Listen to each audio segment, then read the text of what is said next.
Après avoir annoncé dans le monde entier son année du crime, Lex Luthor se donne apparemment la mort dans l'explosion de son building. En réalité, il est en train d'évoluer aux côtés de Perpetua, l'entité créatrice de notre multivers, et se rapproche de plus en plus d'une forme de vie parfaite telle qu'elle la conçoit. Apex Lex est né. L'heure est enfin venue pour tous les justiciers de plaider leur cause dans l'ensemble du multivers, de faire valoir la voix de la justice et de la raison face à la fatalité et à la folie que proposent Luthor et les siens. Une guerre comme la réalité n'en a encore jamais connue s'apprête à faire rage. Les héros du passé, du présent et de l'avenir vont devoir unir leurs forces dans un ultime effort désespéré pour emporter une victoire bien maigre. S'ils gagnent, c'est la survie. S'ils perdent, c'est la disparition complète.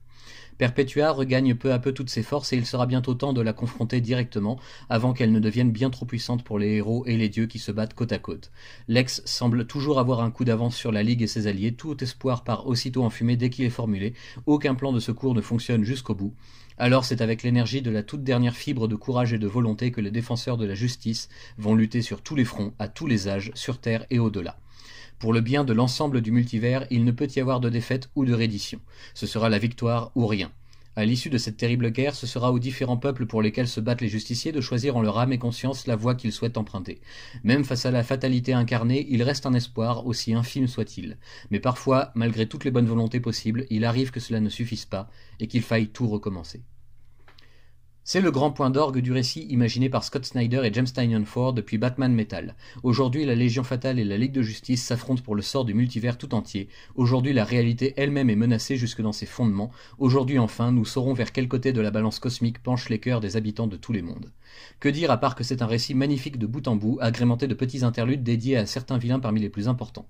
Merci à l'équipe éditoriale de chez Urban pour la qualité de l'ouvrage et pour avoir réussi à connecter tous les wagons d'un train déjà bien long et qui ne cesse de s'étendre.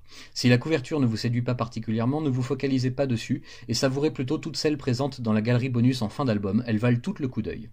D'une manière générale, on sent que tous les artistes ici présents le sont à 100% et que chacun a apporté sa petite touche personnelle sur une toile gigantesque, qui n'est même pas encore finie. En effet, cette guerre fatale s'avère n'être elle-même qu'un prologue à ce qui arrivera par la suite dans les pages de Death Metal, le prochain event signé Scott Snyder qui décidément n'en a toujours pas fini avec sa vision bien particulière de l'univers d'ici. Une vision que l'on peut critiquer ou penser autrement bien entendu, mais une vision qui saura évoquer et éveiller chez chaque lecteur une nostalgie bien présente, quel que soit votre âge et votre point de départ dans cet univers. On peut dire que Doom War est en quelque sorte l'aboutissement de toutes les crises qui ont eu lieu depuis les années 80, des événements cosmiques majeurs de l'éditeur qui trouvent enfin leur sens le plus profond ici, et en même temps le plus simple qui soit. Et vous, cher lecteur, vers quel côté balance votre cœur, fatalité ou justice? Qu'importe la réponse, je vous invite à poursuivre l'aventure car rien n'est terminé, tout ne fait que commencer.